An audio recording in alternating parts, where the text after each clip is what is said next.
മാസം ഒ-പിയിൽ എനിക്കൊരു പേഷ്യൻറ്റ് വന്നിട്ടുണ്ടായിരുന്നു. ഈ പേഷ്യൻറ്റ് ഒരു 4.5 വയസ്സുള്ള കുട്ടിയായിരുന്നു. അപ്പോൾ ആൾക്ക് ഭക്ഷണം കഴിക്കാൻ പറ്റുന്നില്ല എന്നുള്ളതായിരുന്നു കംപ്ലയിൻറ്റ്. പ്രധാന കാരണം എന്ന് വെച്ചാൽ നല്ല രീതിയിൽ നീരുണ്ടായിരുന്നു. അപ്പം അത് കാരണം ആൾക്ക് ഭക്ഷണം കഴിക്കാൻ പറ്റുന്നില്ല, വേദന എന്നുള്ളതായിരുന്നു അതിൻ്റെ പേരൻറ്റ് കംപ്ലയിൻറ്റ് പറഞ്ഞിട്ടുണ്ടായിരുന്നത്. ഞാൻ കുഞ്ഞിൻ്റെ വായ പരിശോധിച്ചപ്പോൾ മനസ്സിലായത് പല്ലിൽ ഡീപ്പായിട്ടുള്ള പോടുണ്ട്. താഴത്തെ അണപ്പല്ലിലാണ് ഡീപ്പായിട്ടുള്ള പോടുള്ളത്. നല്ല രീതിയിൽ ആബ്സസ് അഥവാ പഴുപ്പും ഉള്ളിൽ കെട്ടിയിട്ടുണ്ട്. അപ്പം ഞാൻ അവരോട് ഇതുപോലെ കുഞ്ഞിൻ്റെ ഓറൽ ഹൈജീൻ കുറച്ചുകൂടെ മെയിൻറ്റെയിൻ ചെയ്യണം, ഇനി നല്ല രീതിയിൽ ശ്രദ്ധിക്കണം എന്നുള്ള കാര്യങ്ങളൊക്കെ നല്ല രീതിയിൽ പറഞ്ഞു കൊടുത്തു. അത് കഴിഞ്ഞിട്ട് കുഞ്ഞിന് റൂട്ട് കനാൽ ചെയ്യുന്നതിൻ്റെ ഫസ്റ്റ് സ്റ്റെപ്പ് സ്റ്റാർട്ട് ചെയ്തു. കാരണം ഇത്രയും സിവിയർ ഇൻഫെക്ഷൻ ഉള്ളപ്പോൾ നമുക്ക് ഒറ്റ സിറ്റിങ്ങിൽ കുട്ടികളുടെ റൂട്ട് കനാൽ ഫിനിഷ് ചെയ്യാൻ പറ്റില്ല.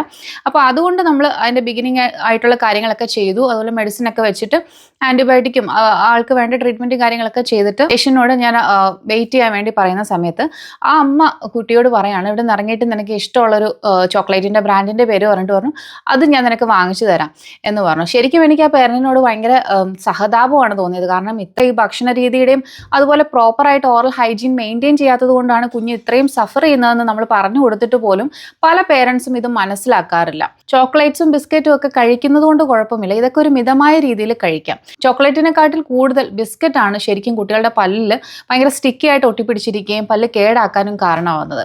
അതിനോടൊപ്പം തന്നെ നല്ല രീതിയിൽ ഓറൽ ഹൈജീൻ മെയിൻറ്റെയിൻ ചെയ്ത് കഴിഞ്ഞാൽ ശരിക്കും ഈ ക്യാവിറ്റി വരുന്ന പ്രശ്നം നമുക്ക് നല്ല രീതിയിൽ ഒഴിവാക്കാൻ വേണ്ടി സാധിക്കുന്നതാണ്. പക്ഷെ പല പേരൻസും സ്നേഹക്കൂടുതൽ കാണിക്കാൻ വേണ്ടി ഒരുപാട് ചോക്ലേറ്റും ബിസ്ക്കറ്റും ഒക്കെ വാങ്ങിച്ചു കൊടുക്കും.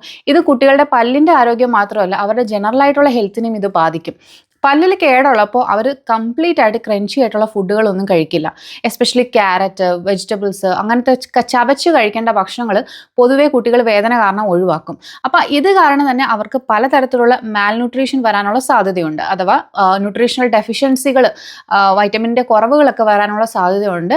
അതോടൊപ്പം തന്നെ കുട്ടിയുടെ വളർച്ചയെ ഇത് ബാധിക്കാം. അതുപോലെ തന്നെ അവരുടെ കോൺഫിഡൻസിനെ ബാധിക്കാം. ബിക്കോസ് പല്ല് എന്ന് പറയുന്നത് നമ്മുടെ കോൺഫിഡൻസിനെ അഫക്റ്റ് ചെയ്യുന്ന വലിയൊരു കാര്യമാണ്. അതുപോലെ തന്നെ കുട്ടികൾക്ക് ഈ ഫ്രണ്ടിലത്തെ പല്ലൊക്കെ കേടാണെങ്കിൽ അവർക്ക് കോൺഫിഡൻസിനെ ഭയങ്കരമായിട്ട് അഫക്റ്റ് ചെയ്തിട്ട് അവർ പബ്ലിക്ക് സ്പീക്ക് ചെയ്യാൻ ബുദ്ധിമുട്ട്, അതുപോലെ തന്നെ ബാക്കിയുള്ളവർ കളിയാക്കും, പുഴുപ്പല്ലി എന്നൊക്കെ പറഞ്ഞ് കളിയാക്കുന്നുണ്ട്. അത് കാരണം തന്നെ പല കുട്ടികളും പ്രശ്നം പറഞ്ഞ് നമ്മൾ ക്ലിനിക്കിൽ വരാറുണ്ട്. ചെയ്യേണ്ടത് ഇതാണ്, നിങ്ങൾ കുട്ടികൾക്ക് ചോക്ലേറ്റും ബിസ്ക്കറ്റും കൊടുക്കുകയാണെങ്കിൽ തീർച്ചയായിട്ടും രാത്രി ബ്രഷ് ചെയ്യാതെ കിടത്തരുത്.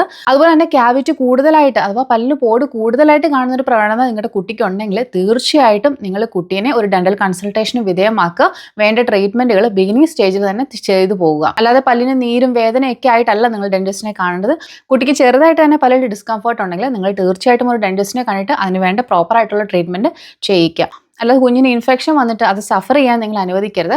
പല പേരൻസും കുട്ടികൾ 4 വയസ്സാകുമ്പോൾ അല്ലെങ്കിൽ 2 വയസ്സ് 3 വയസ്സാകുമ്പോൾ തന്നെ അവരുടെ കയ്യിൽ ഒരു ബ്രഷ് എടുത്ത് കൊടുത്ത് വിടും, അവർ ക്ലീൻ ആക്കിക്കോട്ടെ എന്നുള്ള രീതിയിൽ. ഇത് തീർച്ചയായിട്ടും തെറ്റായ പ്രവണതയാണ്. നിങ്ങളുടെ കുട്ടി എപ്പോഴാണോ സ്വന്തമായിട്ട് മോഷൻ പാസ് ചെയ്ത് വാഷ് ചെയ്ത് ക്ലീൻ ചെയ്യാൻ വേണ്ടി പര്യാപ്തമാകുന്നത് ആ ഒരു ടൈം ആകുമ്പോഴേക്കും നിങ്ങൾക്ക് ബ്രഷിംഗ് ടെക്നിക്ക് പഠിപ്പിച്ചിട്ട് കുഞ്ഞിനെ കൊണ്ട് ബ്രഷ് ചെയ്യിപ്പിക്കാവുന്നതാണ്. അതുവരെ ഒരു അമ്മയോ അച്ഛനോ ആരെങ്കിലും റെസ്പോൺസിബിൾ ആയിട്ടുള്ളൊരു പേരൻറ്റ് തീർച്ചയായിട്ടും കുഞ്ഞ് ബ്രഷ് ചെയ്യുന്നത് ശ്രദ്ധിക്കേണ്ട കാര്യമാണ്. ഇല്ലെന്നുണ്ടെങ്കിൽ നിങ്ങളുടെ കുട്ടിയുടെ വളർച്ചയെയും ഇത് ബാധിക്കാൻ വേണ്ടി കാരണമാകും. അപ്പോൾ തീർച്ചയായിട്ടും ഇക്കാര്യം ശ്രദ്ധിക്കുക. എല്ലാ ഇൻഫെക്ഷൻസും നമുക്ക് തടയാൻ സാധിക്കില്ല, പക്ഷെ നമ്മൾ പ്രോപ്പറായിട്ട് ഓറൽ ഹൈജീൻ കുട്ടികളിൽ മെയിൻറ്റെയിൻ ചെയ്ത് കഴിഞ്ഞാൽ ഒരു പരിധി വരെ വരാൻ സാധിക്കുന്ന ഇൻഫെക്ഷൻസുകളെ നമുക്ക് പ്രിവെൻറ്റ് ചെയ്യാൻ വേണ്ടിയിട്ട് സാധിക്കും. അപ്പോൾ എല്ലാ പേരൻസും അത് ശ്രദ്ധിക്കുക. നിങ്ങളുടെ കുട്ടികൾക്ക് പല്ലിൽ കേടുണ്ട് അല്ലെങ്കിൽ കേട് വരാനുള്ള ടെൻഡൻസി കൂടുതലായിട്ടുള്ളവരാണെങ്കിൽ ഒരു ഫ്ലൂറൈഡ് ട്രീറ്റ്മെൻറ്റ്, APF എന്ന് പേരുള്ള ഫ്ലൂറൈഡ് ട്രീറ്റ്മെൻറ്റുകൾ ചെയ്യാൻ വേണ്ടിയിട്ട് സാധിക്കുന്നതാണ്. അതിനെപ്പറ്റി ഒരു ഡീറ്റെയിൽഡ് വീഡിയോ ഞാൻ വേറെ ചെയ്തിട്ടുണ്ടായിരുന്നു, അത് ഞാനിവിടെ ടാഗ് ചെയ്തേക്കാം. അപ്പോൾ അങ്ങനത്തെ ട്രീറ്റ്മെൻറ്റുകൾ ചെയ്യുക. അതുപോലെ തന്നെ ചെറിയ പോട് വരുമ്പോൾ തന്നെ പല്ല് അടയ്ക്കുക. പാൽപ്പല്ലല്ലേ, കൊഴിഞ്ഞു പോകുന്ന പല്ലല്ലേ എന്ന് കരുതി ട്രീറ്റ്മെൻറ്റ് ചെയ്യാതിരിക്കരുത്. ഇത് കുട്ടിയുടെ ജനറൽ ആയിട്ടുള്ള ഹെൽത്തിനെയും ബാധിക്കും. അതുകൊണ്ട് തീർച്ചയായിട്ടും നിങ്ങളിത് ഇഗ്നോർ ചെയ്യരുത്. ചെറിയ കുട്ടികളുള്ള നിങ്ങളുടെ ഫ്രണ്ടിലെ തീർച്ചയായിട്ടും ഈ വീഡിയോ അവർക്ക് ഷെയർ ചെയ്ത് കൊടുക്കുക. ഷെയറിങ് ഈസ് കെയറിങ് എന്നാണല്ലോ. പുതിയൊരു ദിവസം പുതിയൊരു ഇൻട്രസ്റ്റിംഗ് ആയിട്ടുള്ള ടോപ്പിക്കുമായിട്ട് കാണാം. This is doctor Ajna Saleem. Thank you for watching my video. Thank U.